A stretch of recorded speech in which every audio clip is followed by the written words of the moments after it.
Il est 22h14, seule dans l'appartement. Je me demande. J'essaie de m'imaginer à quoi ressemble la soirée des compagnons et enfants des centaines de personnes enfermées derrière les mêmes barreaux et les mêmes portes que celles qui composent la cellule de V. De la même façon, j'ai pensé pour les surveillants, les gradés, les secrétaires, les soignants, les greffiers, les CEPIP, les agents de nettoyage et ceux de la comptabilité. Parfois, je me risque aussi à imaginer le quotidien de la personne à la tête de l'établissement. Je mentirais si je disais que depuis un mois, je pense à mes prochaines vacances et à l'été qui s'annonce, j'y arrive pas. Moi aussi, je suis en prison. Chaque jour, c'est un combat que d'ouvrir ma mentalisation à autre chose, que de m'extirper de ces visualisations incessantes qui soudain surgissent devant mes yeux. Je vois des espaces de promenade que j'ai jamais visités. J'imagine des coursifs que j'ai jamais empruntés et des cellules que j'ai jamais habitées. Celle de l'Elzo. Je vous assure, j'ai une pensée pour tous ces individus qui participent au quotidien tout particulier de la pénitentiaire à partir d'expériences différentes, de responsabilités diversement nivelées et d'approches peut-être contradictoires. Je sais pas, c'est vrai, je sais pas, simplement, j'imagine. Je me trompe sûrement lorsque je songe que le rituel d'endormissement de la directrice c'est se dispenser du concours de tout produit hypnoïde. Je fais certainement erreur lorsque j'envisage qu'une fois la vie de la pénitentiaire tombée, le personnel assigné à la surveillance des douches réussit à faire fi des scènes de violence dont il a silencieusement été témoin. Sans doute fais-je erreur lorsque je projette que les visages de tous ces agents qui, à longueur de journée, ouvrent et immédiatement referment des portes à clé parviennent à s'illuminer dès lors qu'ils franchissent à nouveau leur palier. Je ne sais pas ce que l'institution carcérale leur fait à eux tous. Je sais pas parce que précisément là, tout de suite, je m'y trouve pas de leur côté. J'aurais pu.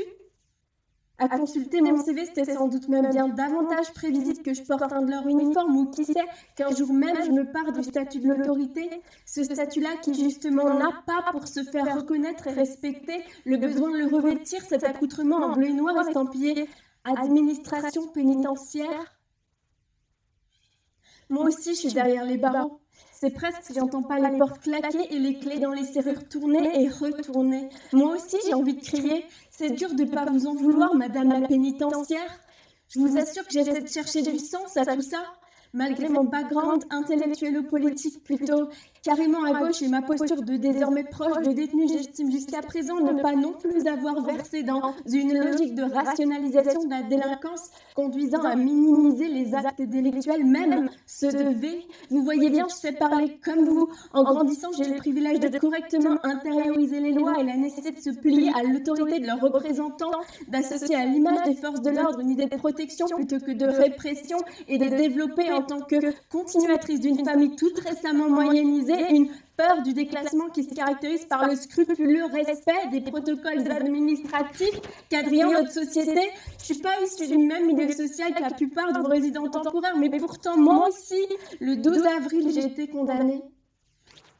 Condamné à être un témoin affligé de la brutalisation du corps incarcéré et malade de V, du manque criant de soins médicaux dont il fait les frais, des violences qu'il subit de la part d'autres détenus et même du personnel pénitentiaire. Condamné à être témoin démuni face à des appels à l'aide auxquels je ne sais que difficilement répondre, tant je me sens isolée et désarmée face à l'hermétisme d'une institution repliée sur elle-même, engoncée dans une lenteur consternante, manifestant un manque cruel d'interlocuteurs permettant d'assurer un lien effectif avec l'extérieur.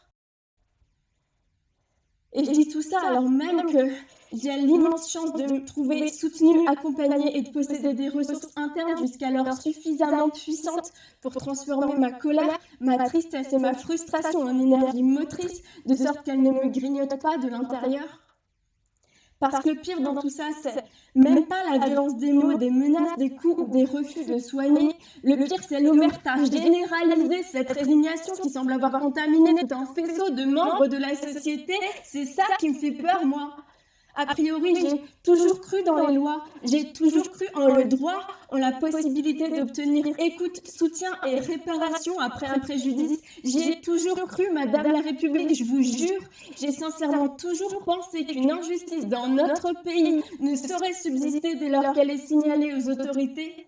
J'avais pas imaginé combien à notre époque règnent encore des espaces de non-droit au sein desquels dénoncer des malversations équivaut à se mettre soi-même en danger.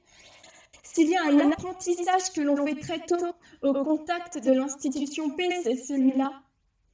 Sous la peine de privation de liberté s'en cachent bien d'autres dont on ne parle définitivement pas encore assez.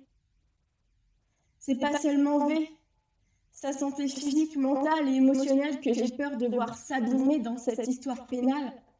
Je crois que j'ai aussi très peur d'une dégradation de mon intime croyance en l'intelligence de la vie et d'une déliquescence de mon éperdue confiance en l'humanité.